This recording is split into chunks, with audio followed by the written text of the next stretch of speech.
Available sila sa Facebook, sa Instagram, sa TikTok, at sa Shopee. Okay, open na natin. Ganda nung kanila. Merong Chinese or Japanese character, tas peso sign. And ito ang kanilang sweatshirt. Ang ganda. Ganda. Japanese nga. So, meron silang win some, lose some, Peso Ballin, thank you. Peso Ballin is a streetwear brand that aims to represent the game that we stand for, accept the ups and downs, represent the hustle with locally made streetwear. It's not about the brand, it's about making a movement. Win some, lose some. Started 2019, made in the Philippines. Meron silang woven label at ang ganda ng kanilang sweatshirt. Meron silang dito sa hem part, meron sila sa likod. Nasa likod wala sa harap ang kanilang Peso Ballin woven label, branding, plus yung Japanese characters. And ito yung design sa likod, ang ganda. Tapos may embroidery dito sa harap. Puro Peso Ballin yung ibig sabihin yan, or Ryzen, or kung ano man. But yeah, I like this. So there's a samurai with the 2 katana. Merong isang Japanese temple or tore. Tapos yun, yung parang red is may mga Japanese styling.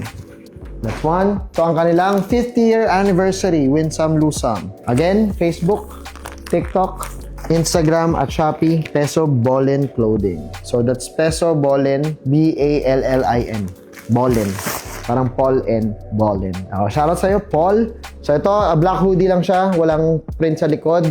Sa kanyang hood, merong embroidery na Peso Ballin logo. At ang kanilang 5th year anniversary. So meron siyang Uzi, meron siyang pera na parang orasan, meron siyang hawak na spray paint can, at meron siyang BMX. Speaking of BMX, may BMX ako. So, ayain nyo ako mag-BMX. Bike tayo. Nag-scooter din ako. Yung pinapadyakan. Tsaka meron din akong surf skate. So, kahit ano dyan, pwede natin gawin. Papawis tayo. Let's go. Maraming salamat sa Peso Ballin Clothing. Napakaganda ng tela. Standard naman. Pero ang ganda na itong hoodie niya kasi medyo wool yung loob niya. Ito yung makapal. Ito yung panglamig. Ito yung masarap na suotin kapag nasa abroad ka, nasa airport ka, nasa flight ka. And standard, meron silang woven label and tightening material. Nandito sa likod ang kanilang pati ang kanilang hang tag. So, ang ganda ng tightening material, ang ganda ng quality ng damit. Sigurado ako susot ko to. Check out yung Peso Ballin Clothing. Sobrang solid nila. 5 years na sila in the game. At supportahan natin lahat ng clothing brands na sumusubok at nagtataguyod. Siyempre, malaking bagay yan. Nakakapag-employ sila ng local people. Nakakapag-gawa sila ng local business. Siyempre, nakakapagpaikot sila ng pera sa ekonomiya natin. At magandang supportahan yung mga local clothing brands kasi kagaya ng mga paborito yung brands at foreign brands, quality rin naman yung gawa nila.